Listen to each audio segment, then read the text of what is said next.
Welcome to the Wake Up Podcast. I am so excited that you're here. Listen, these podcasts are best listened to in the morning because we are waking up not only our bodies from sleeping, but we're waking up our minds, we're waking up our focus, we're waking up our calling, and we are following the breadcrumbs that God has left for us throughout the day over our life to tell us exactly what to do next. So stop saying that you don't know what to do. Stop feeling overwhelmed. Stop living in the valley and start walking into your calling. In a while. And it's funny that you say all of that about finding a space, clearing it out, using it for, and I say office, but really it's just your workspace. Because I was thinking this morning, like we always talk about waking up to your calling, waking up to your opportunity, waking up to the day ahead of you. But what is the world is your oyster? Like, we hear these sayings all the time, like the early bird gets the worm, wake up and shine. And all of these phrases, there's t-shirts, there's coffee cups, there's all of these sayings. And really, we hear that side of it, like wake up. But what happens when you accidentally fall asleep? Because as I was driving home from dropping Sophia off at school, I was just kind of dreading that my Monday was starting. And I like to really just, as I was having these thoughts, I was like, I need to share these with a group of people because people need to know they're not alone in having these thoughts. And they need to know that they're not failing or they're sucking or they're not meant for more or it's never going to work. Like, I think the most inspiring things are when you hear stories about people who like tried and failed. And that, like Jamie Kern-Lima's book, Believe It. Oh my gosh. When I heard her book, I was like, if she can do it, I can do it. If you have a problem with believing in yourself, you need to read her book. Jamie Kern-Lima, Believe It. So good. It was one of my best reads in 2021. But you need to know that you're not weak or lazy or you're being deceived if you accidentally fall asleep. And what I mean by that is when we're not walking in the emotion of motivation, if you're not motivated, motivation is just an emotion, just like anger, sadness, happiness. It's just an emotion.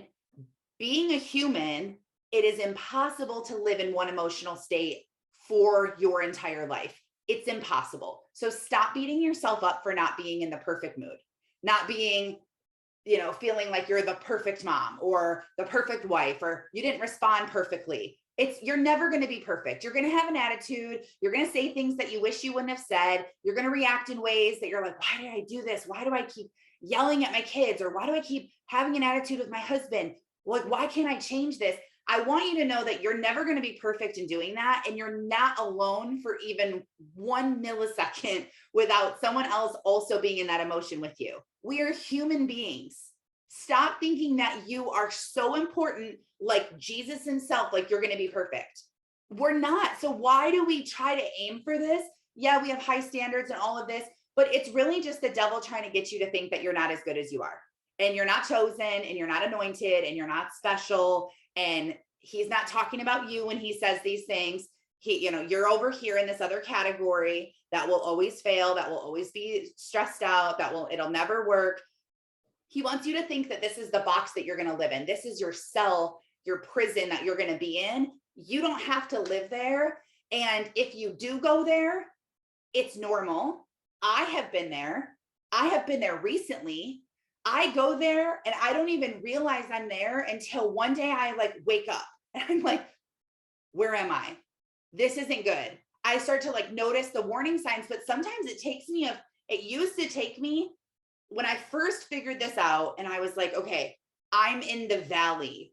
Like, this isn't good. I'm in a bad mental place. I'm in the valley.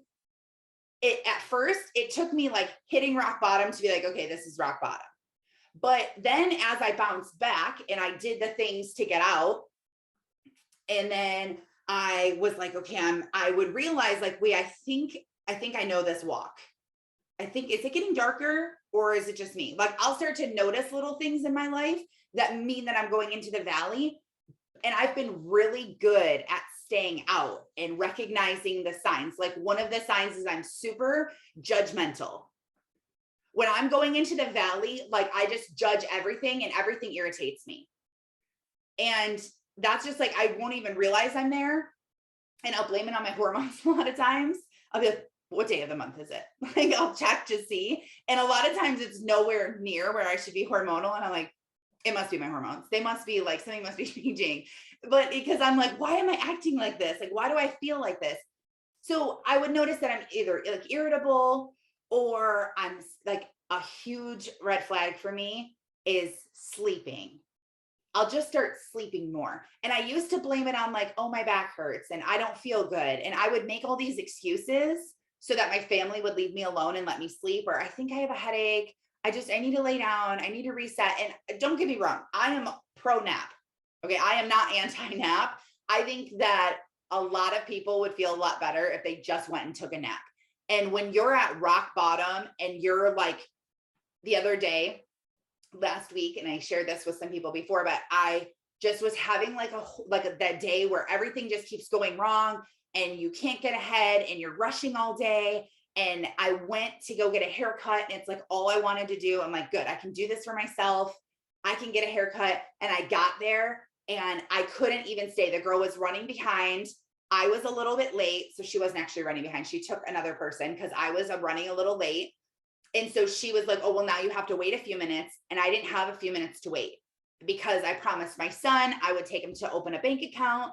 And I already blew him off 2 times. And so I'm like, forget it. I can't get my hair cut. And I called my husband on the way home and I was just crying. He's like, what is wrong? I'm like, and as I was saying these words out of my mouth, I like heard them myself. So sometimes it's good to vent and sometimes it's good to talk to someone who is a good person to vent and talk to.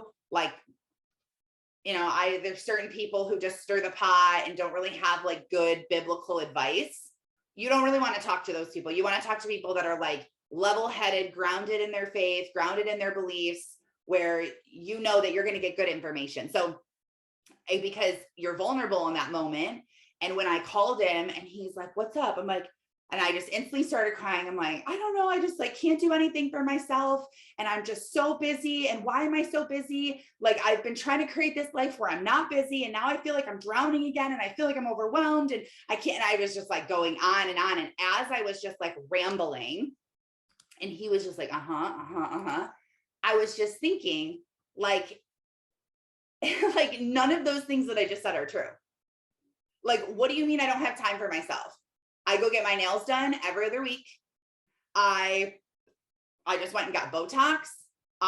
Yes, there is a girl's reel. I've gotten Botox for like the last 2 years, and I'm obsessed with it. There is a reel of this girl who's like super holistic. And she did the video and she was saying like what people must say about her. So she like dressed up in a wig and she was like talking crap about herself, like saying what people must say. And she was like, yeah, she's like vegan and super crunchy, but oh, she gets Botox. Like toxins must be okay if she gets Botox. Like it was so funny. I'm like, that's totally true. But besides the point. Okay, I went and did that. I go to the gym. I go to yoga twice a week. I'm like, clearly it's not that I don't do things for myself. That is what made me like peak the iceberg, like over the top, like, okay, now we're falling. And I just couldn't handle it anymore, but that wasn't actually true. And so then as my husband started giving me advice and saying things to make me feel better, because, men, they're natural fixers. Like they don't think that we're just calling to vent. They're like, okay, let me fix this problem. Okay, what is the second problem? Let me fix it. And I'm like, no, I don't need you to fix it. Just listen to me. Because I was saying things to him and he's like, well, he's like, well, why don't you just, go home and you can just talk to Luke about it. I'm like, no, that's never going to work. That's never going to, like everything he said, I was like shooting it down. Like, that's not going to work. And no, but I did try that and it didn't work. And I did do this and it didn't work.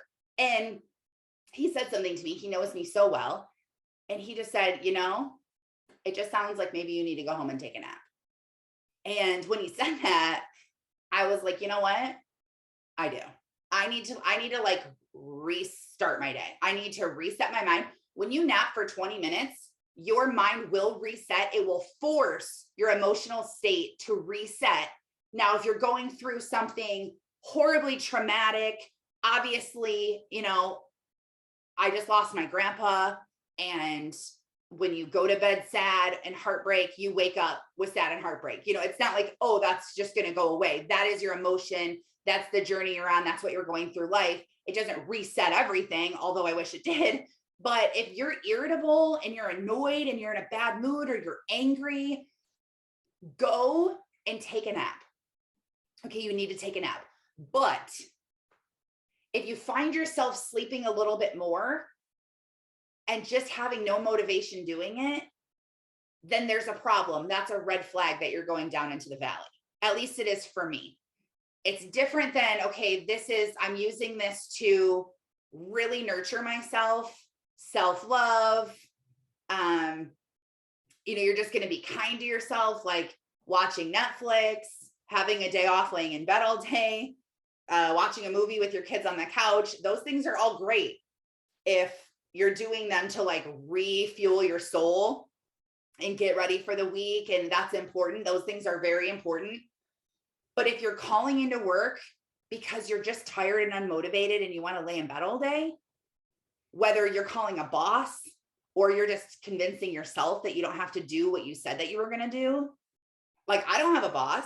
I don't have anybody that tells me what to do besides God, obviously, and Skylar. And so I don't really have to answer to anybody. So if I don't want to work, I just don't work. And you know how easy it is to get busy when you don't have to be at a job because a boss is watching you? It is so easy when I am like waking up unmotivated and being like, oh, it's Monday. And what's really easy is when my mom called me the other day and she's like, what are you doing? I have Scotty, which is my niece, who's like 5 months old. She's like, I'm babysitting Scotty today. You should come over for coffee. And I'm like, okay, I will. And so I'm like, okay, I'm supposed to be working, but like, it's okay. I'll just work later because family first. And that's what I want to do. So I go to my mom's, hang out all day, come home. I have no idea what we're doing for dinner. And we have to leave for church in an hour. And so me saying yes to something else, and which of course you need to spend time with family. And that's not my point, is to, my whole message actually is stop sacrificing time with the people you love to work all the time. Obviously that doesn't mean that you can just have lazy faith and not do anything and just be lazy, because you're never going to do anything amazing if you don't actually do it. You can hear God tell you, do this, do this, do this, write the book, start the podcast, make that post, make that brand, write an ebook, build a course, all these things that you can hear God telling you to do that you're like, yes, I need to do this. If you don't ever do it, well, then nothing is ever going to happen. So we have to go all the way back to, if you're in the valley, whether if you've accidentally fallen asleep and you're realizing, oh my gosh, I think I just fell asleep. Where am I? And you've been totally gone for a few days, and that's okay. Or if it was just one day you woke up and you're there. What happens when you accidentally fall asleep, it's really easy to wake back up to your calling, to get back into the right frame of mind. The first thing is grace, always. It's really not the first thing, but it's like the pre-first thing. The forward is grace. Like, let it go. Oh, well, you got deceived. Oh, well, you got tricked. Oh, well, you fell asleep. Move on.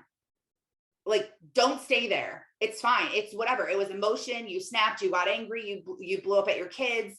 You have been lazy the last few days. You've been depressed. You've been confused. That's like a huge one. I lived in confusion for so long, like not knowing what to do, not knowing what I want to do, how to do it, what I want my life to be made of, just this confusion. And then I lived in overwhelm for so much. So just give yourself grace. Number one, like grace, move on and be grateful that now you're awake. Now you see everything for what's going on. Okay, I see my frame of mind the last week. I see that I had fallen asleep. I see that I really just was like really lazy and was avoiding things that I needed to do. And I saw that maybe eating like crap this past week has made me like more tired, and I haven't been taking my supplements. So maybe I need to start taking those, and I need to be drinking more water and, doing these things that will help you stay awake and stay alert. And all the little choices we make on a day-to-day basis will really tell us where we're going. Each step you take, you drink a glass of water, okay, up the mountain, you read your Bible, you move your body, you eat something healthy. You're like, okay, I'm going up. These are all good things. Your life, if it's successful, is made up of all these choices that are good. And if your life goes down and you're going to the valley, it's bad choices that you're making stacking on top of each other, which is making you go downward.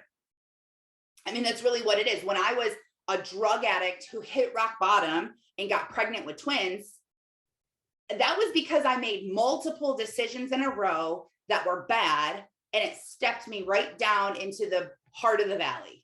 I was hanging out with the wrong people, listening to the wrong things. I wasn't doing any of the good things that I should be doing, which means I was drinking too much. I was smoking too much. I was eating like crap. I wasn't working out. I wasn't drinking water. I wasn't prioritizing my faith, my family, my friendships, my fitness, my finances. I was just trying to serve myself. I was trying to fill a void, and I was trying to feel good and have fun and let me be young. And I was doing all of these things, and I was lying and stealing and cheating and doing all these things down. So it brought me down into the heart of the valley. So if your rock bottom is like that, where it smacks you in the face and you are in the pits of hell, or maybe you didn't have to go down that far, but that's still very far in the valley, you're stacking these choices. If you just start stacking the other ones, you'll start walking out. It's so simple. Wherever you are right now, turn and just start making good choices. Drink more water today. Move your body. Even if you sit in a chair and you do exercises with your arms, even if you stretch, if you just stretch for 5 minutes, that's a good thing to do. Journal, write down all the things that you're grateful for.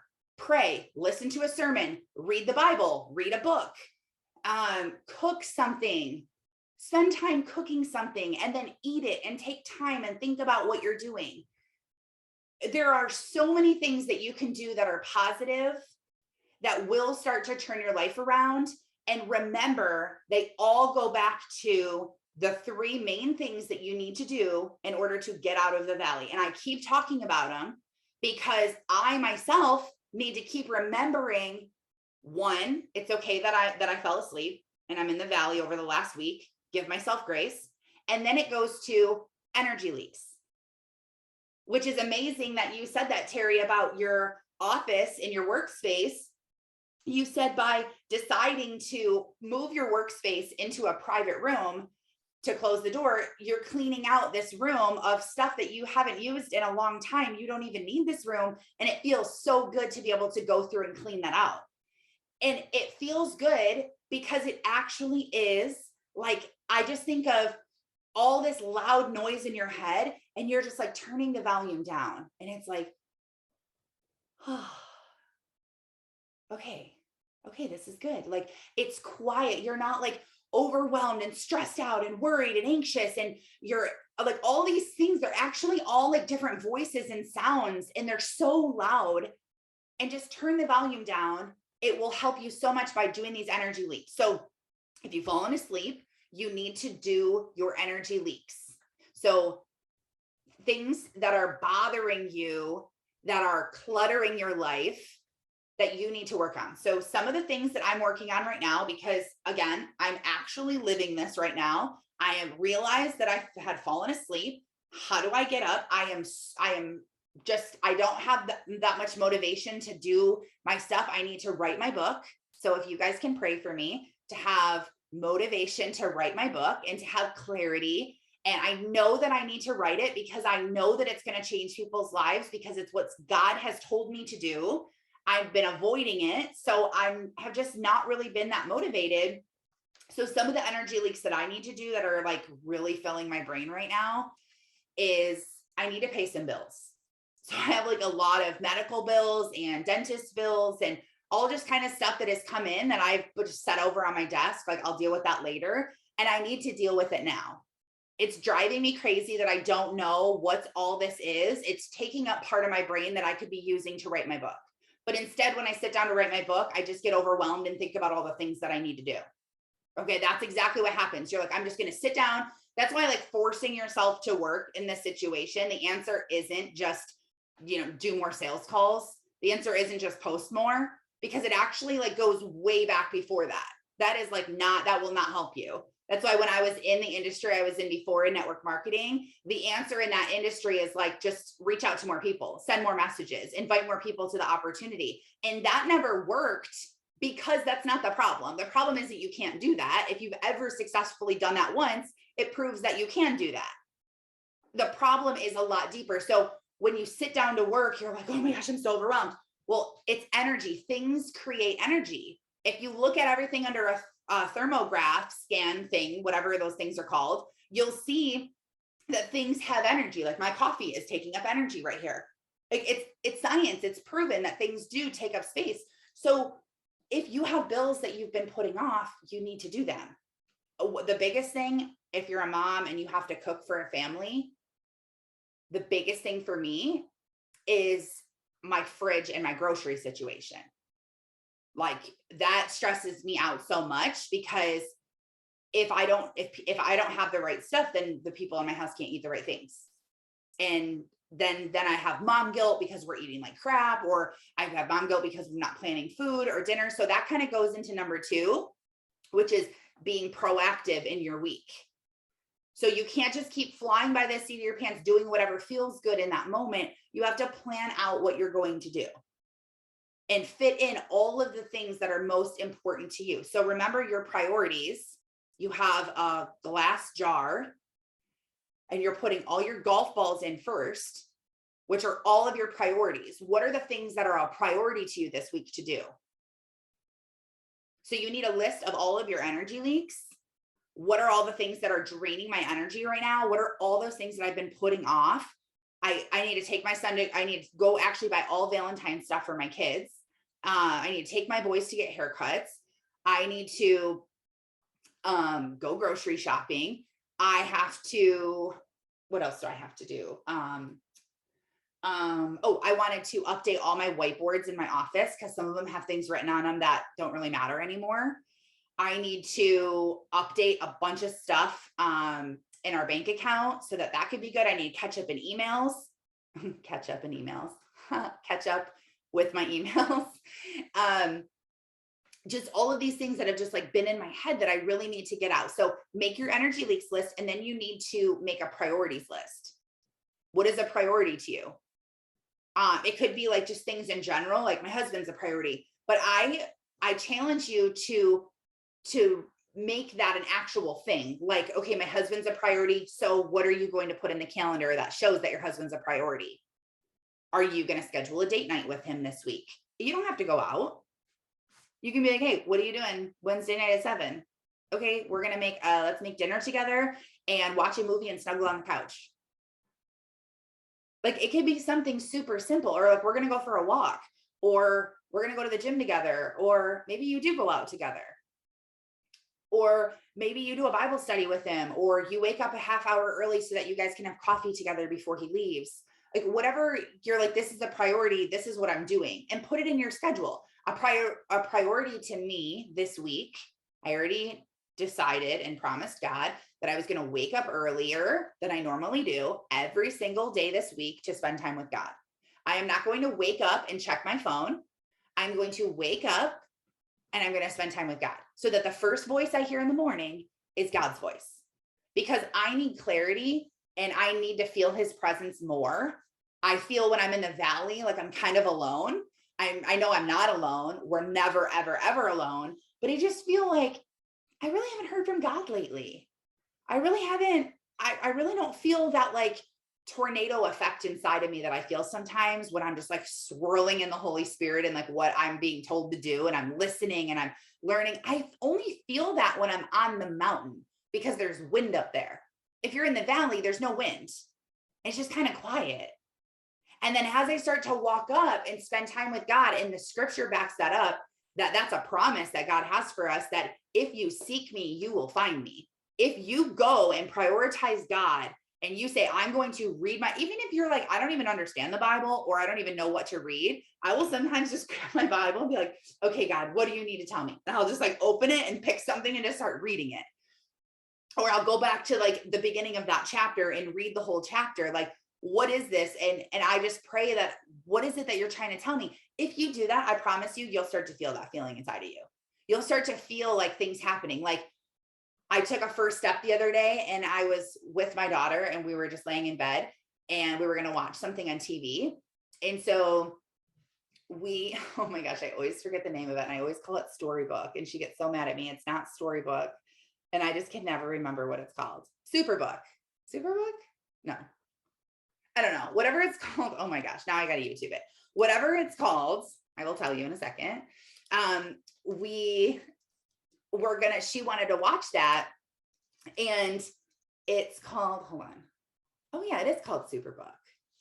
Yeah, it is called Superbook. Okay, they're free episodes on YouTube. There's also an app, and it's in seasons and episodes. So even if you don't have kids, it is an amazing cartoon to watch, because it tells you story by story by story in the Bible in like kids terms. So it's super easy to realize. So her and I have been watching this together, and it's also a great thing to watch with your kids. Like, it keeps their attention, and you can learn things in order, like how they show in the Bible. So it's just really cool. So we're watching this, and we learn all about Shadrach, Meshach, and Abednego, and how they said that they're not going to surrender to King Nebuchadnezzar, and they're only going to surrender to God. And they said, if you don't surrender, you'll be thrown in a fire. So when the horn goes, you better get on your knees and bow down to this king, this big, huge gold statue.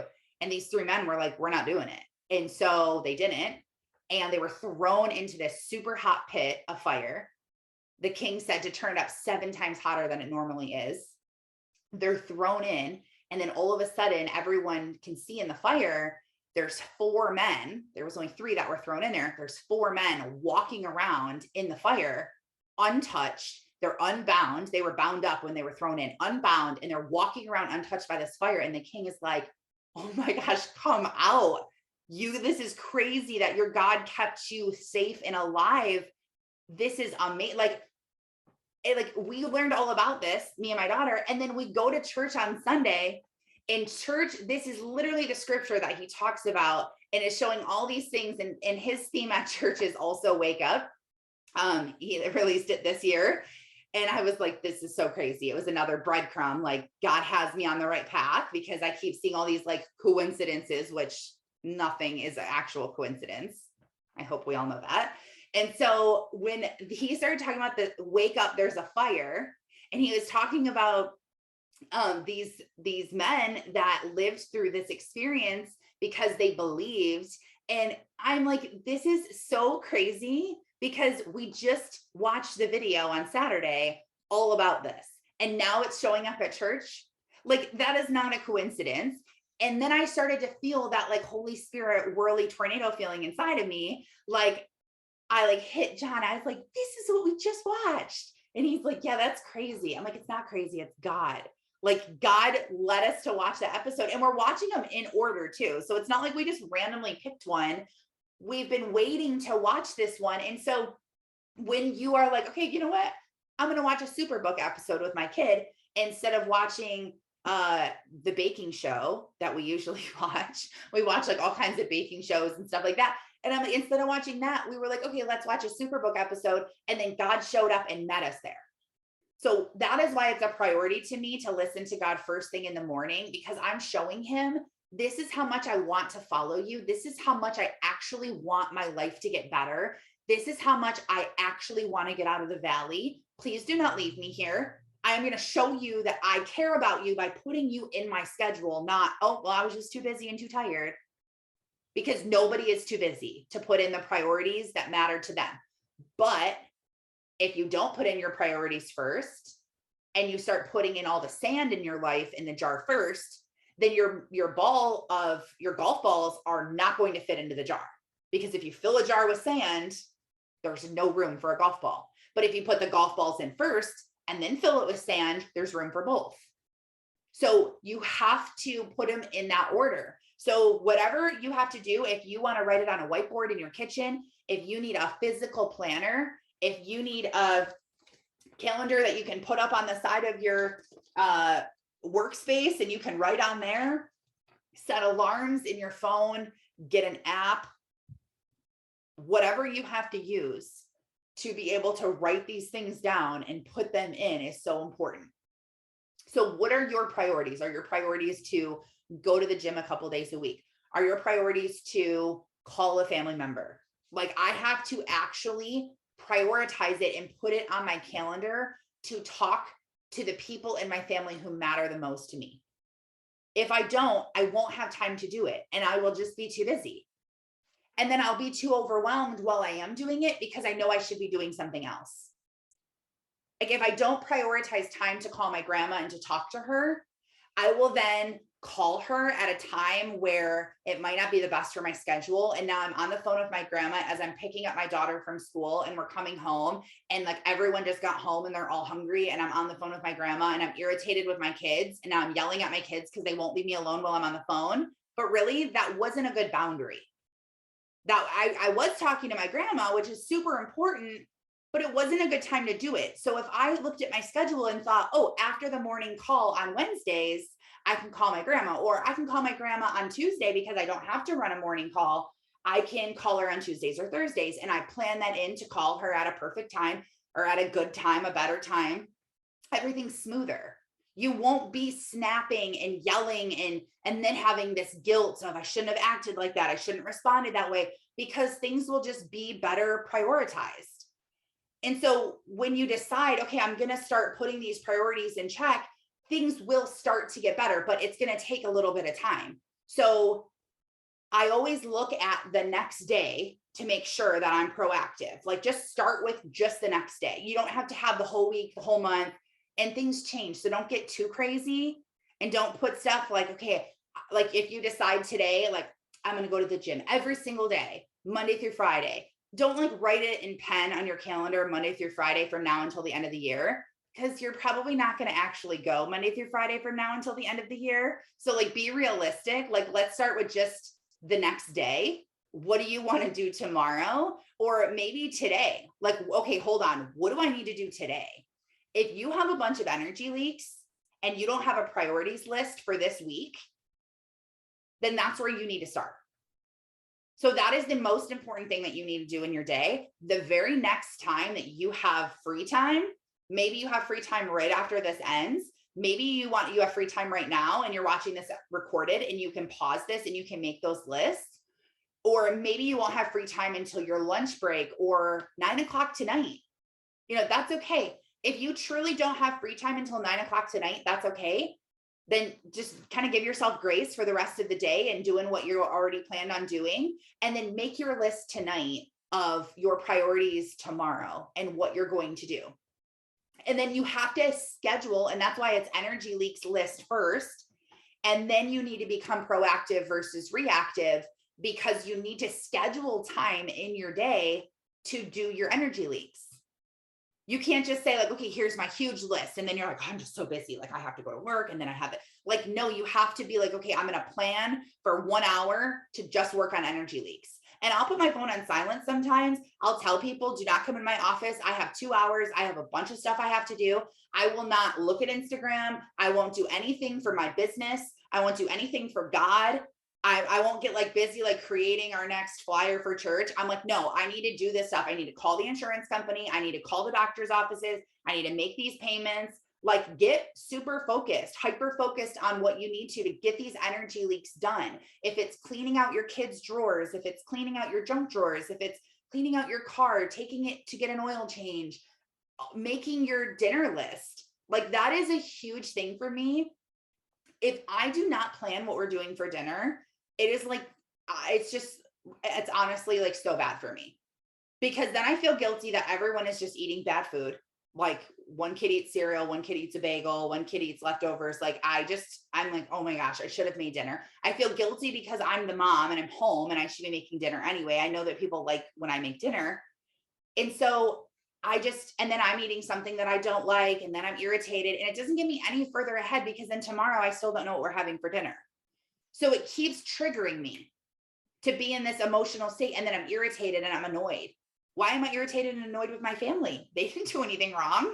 I'm the one who didn't do it because I decided to take a nap and watch Netflix and go out to lunch with my friends and go to the gym. And I was just like doing all these other things besides what was the most important thing right away. So if I can look at my calendar and say, okay, what am I doing every night for dinner? I don't have to make dinner every single night. You're not a bad mom if you don't make dinner every single night. But for my family, I need to have a plan. Like, okay, we're going to do pizza Monday, Tuesday, we'll make breakfast, Wednesday, we'll eat leftovers, Thursday, you just have a plan. I need to have that for my family. That's a huge energy leak. And that's a huge thing that just makes me like spiral out of control. So it also starts with the night before. So give yourself a grace day, and tonight look at tomorrow and look, what do you want to do in order to have a good day? Do you want to wake up with God? Do you want to work out? How much water do you want to drink? What are you going to eat?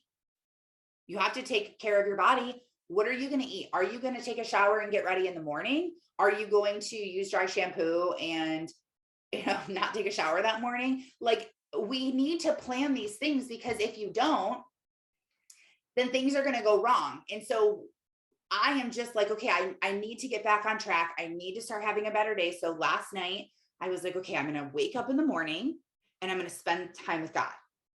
Well, I didn't really say what time I was going to wake up. And so I woke up at like 6:45 and spent some time. And then my daughter and I were still running late this morning. And so like we were running late. And then not only were we running late, but I was irritated with Skylar because I'm like, why are you still not dressed? Why did you not brush your teeth? Why did you not wash your hands? And I was annoyed with her because she wasn't moving faster, which she's a 3-year-old. Like, how fast does a 3-year-old move? And to be like so responsible and do those things on her own anyway at the age of 3, like instead I was annoyed she wasn't doing them faster because I was late because I didn't make my time as good as I should have. And so I was like snapping at her and I was angry with her. And then I felt guilty. And then I felt bad because I didn't want to act like that. And then I was like blaming being late on Sophia. I was like, you need to make sure that you move faster in the morning. And we need to make sure that you go to bed earlier. Like, I was saying this stuff and I was like, and I stopped myself. I'm like, you know what? I'm sorry. It's not your fault. It's not your fault. I was just annoyed and it's my fault. I need to be better planned. I'm sorry. Let's have a better plan. Because as we were driving to school, I'm thinking like, and now I'm mad at her. What kind of day is she going to have? But I'm telling you, if you can learn to apologize to your kids when you do the wrong thing, let go of that pride. It's just pride that you don't want to say it, or to your husband. I'm telling you, it will like start to change your entire life. And it's not as hard as you think it is. The first time that you do it, it feels like so hard. Like you can't even say the words, especially if it's to my husband. Like, he's the worst one where I'm like, just say it. Say you're sorry. Like, just say it. And I'm like, I'm sorry. And then as you say it, it does get easier.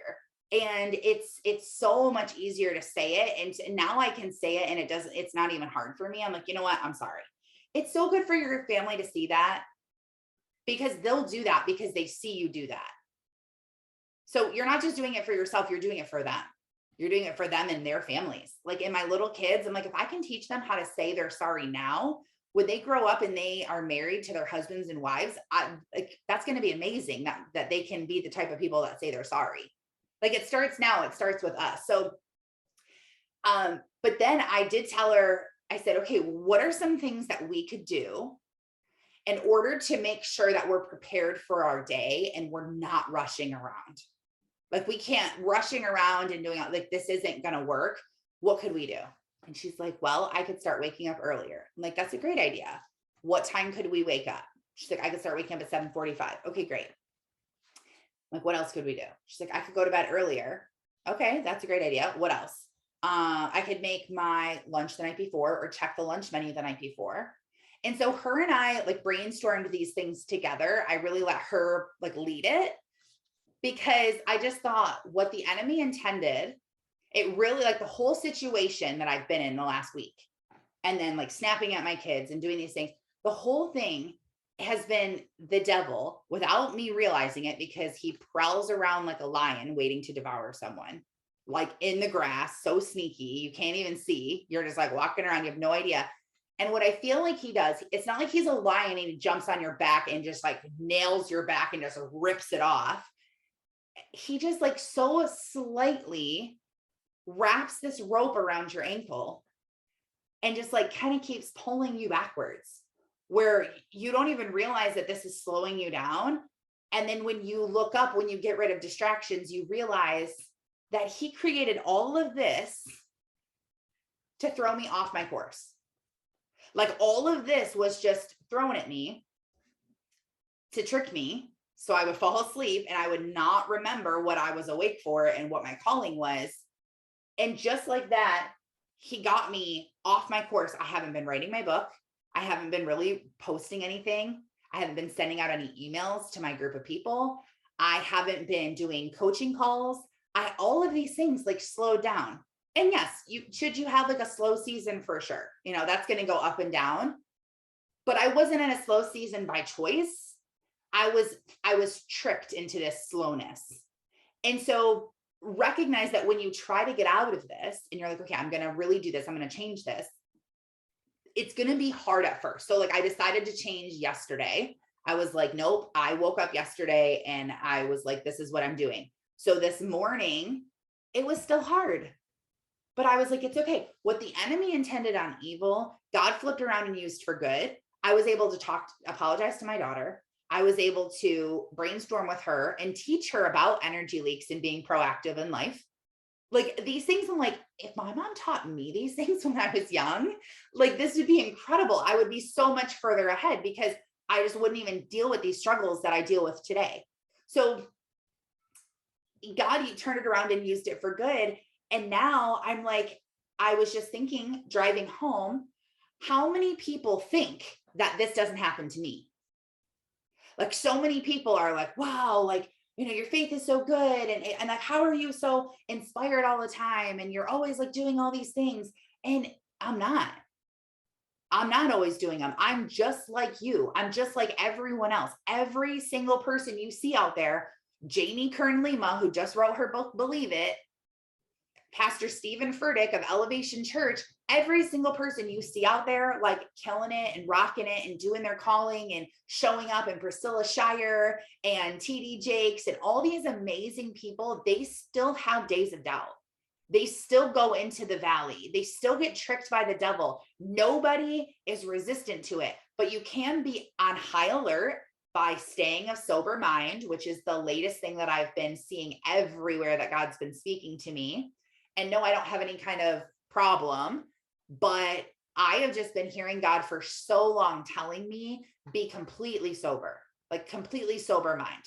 Like, don't have that glass of wine. Don't do this. And not that it's bad. Jesus had wine. I'm not saying that. I'm not trying to convict anyone. But in my real situation, like this is how I've been feeling inside. And I've been like just hearing things about sobriety. And then I had a few students come to me who were passionate about helping other people with sobriety. And all these things just kept coming to me. And it clicked yesterday this morning when I was listening to a sermon about being of sober mind, so that you don't get deceived by the devil, so that you don't get tricked and you don't step in a trap without realizing it, but instead you are alert all the time and you're making sure that nothing happens, that you don't fall asleep. Nobody puts any sleeping pills in your drink. Staying on high alert all the time, staying in God's word, staying in where your priorities are, staying in, getting in good energy leaks, all these things will pull you back. So it's grace, then it's energy leaks, then it's being proactive. And the third one is just rewiring your brain. You have, especially if you are in a really deep part of the valley, what happens is that you're super close to the devil because you're in the valley and that's where he is down there underground. You get closer to him. And so you hear his voice louder than you hear God's. And it's not because you're far away from God, because God is still next to you, but you're distracted and you're like, what's that noise? What is that? What is that? And then you're just like focused on that. And that's all you're focused on. And why it tricks you is because the voice is your voice. And so you hear this voice inside of your head saying, we're not going to do that.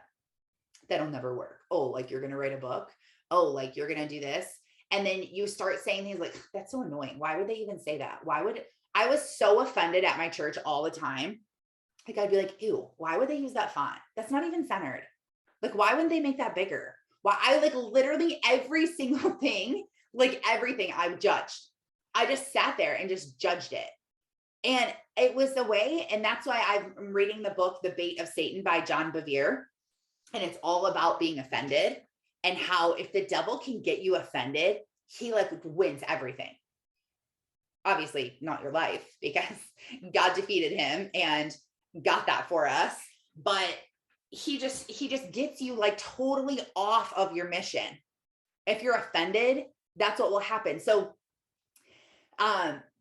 if you hear this voice in your head, you have to turn it off. And that's why taking a nap is good, because it turns off your brain. And if you can't listen to yourself anymore because you're in a bad mood, you're bitter, you're angry, you're offended, you're overwhelmed, whatever your emotional state that you're in is talking to you and saying bad things, you have to rewire your brain. You can't talk and listen at the same time. So the best thing to do in order to stop talking in your brain is to listen to other people talking. So turning on an audiobook is like one of my favorite things to do. And that's what keeps me reading too, is because one, it helps me to not overthink and overanalyze things. And two, it helps me to learn and to grow and to hear these things like, yes, this is so true. Like, and in his book, especially if you're listening to something about God, like a study, or I mean, there's so many things out there of Christian authors that are open and honest and teaching things. And if you're listening to something like that, you're replacing the devil's voice that's being disguised as your own with God's, with the truth over your life. So if you do those three things together, you will absolutely 100% guarantee get out of the valley. Like 100%. There is no, but what if it doesn't work? No, it will work. It works every single time. So that's your to-do list today, is energy leaks and priorities. Even if you're listening to this on a Wednesday, a Friday, a Sunday, I don't care what day you're listening to this on, make the list and just start putting proactively the time to do the energy leaks throughout your week, or take a weekend and start just trying to focus on tomorrow. Like it's tomorrow's good day starts today, starts tonight, by setting your intention of what is important to me tomorrow. What am I going to do? What am I going to focus on? And then waking up and staying stuck to it. And then giving yourself grace if you mess up, and coming back to the drawing board. Like, what can I do to avoid this again? What can I do to avoid snapping on my kids? Okay, I will have more time and not be rushed. Okay, perfect. Let's try again tomorrow. And that's all it is. And maybe you slip up and you're like, oh, I said I wouldn't drink, and I drank a glass of wine, or I drank a bottle of wine, or I went out with my girlfriends, or whatever. It's fine. Like, okay, you did it. Move on. Tomorrow's a new day. Stop hanging on to this, because the devil wants you to, and God doesn't want you to. The devil wants you to. So don't listen to him, because God has a mission for you. Remember that. Don't forget, you're called. You're called, you're chosen, and you're anointed. God has a mission for you. He created you to do something for him. And if the devil can get you offended, or if he can get you distracted, then you never fulfill your mission, because you're down on yourself, you're overwhelmed, you're in all these negative emotions, and you're in the valley. You never see the beauty of what God has in store for you, because you're underground. It's like my kids watch the movie Ratatouille. It's like one of our favorite movies in our house.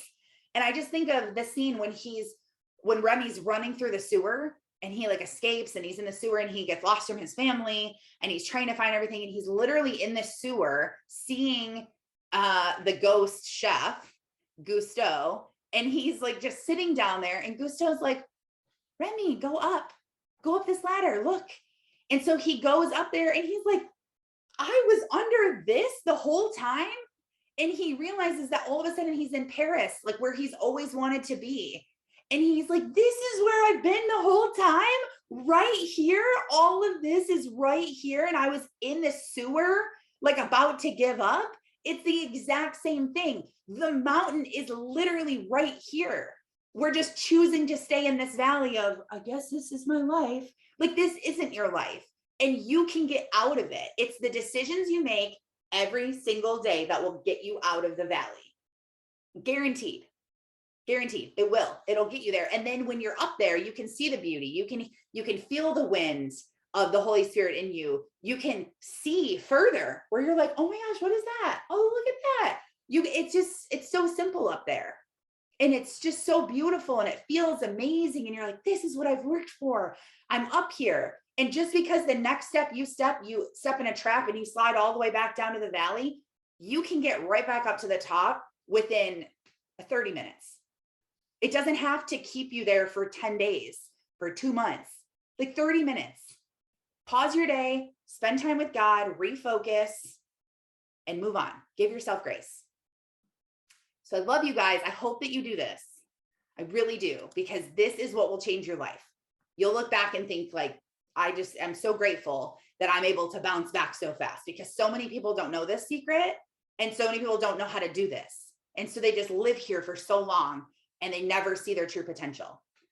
Thank you for listening and spending your morning with me. I pray that God blesses your day and that He helps you to see the calling that is on your life. Lord, help us to be obedient to what you've called us to do. Help us to walk in our day side by side with you and link with your power instead of trying to do it on our own.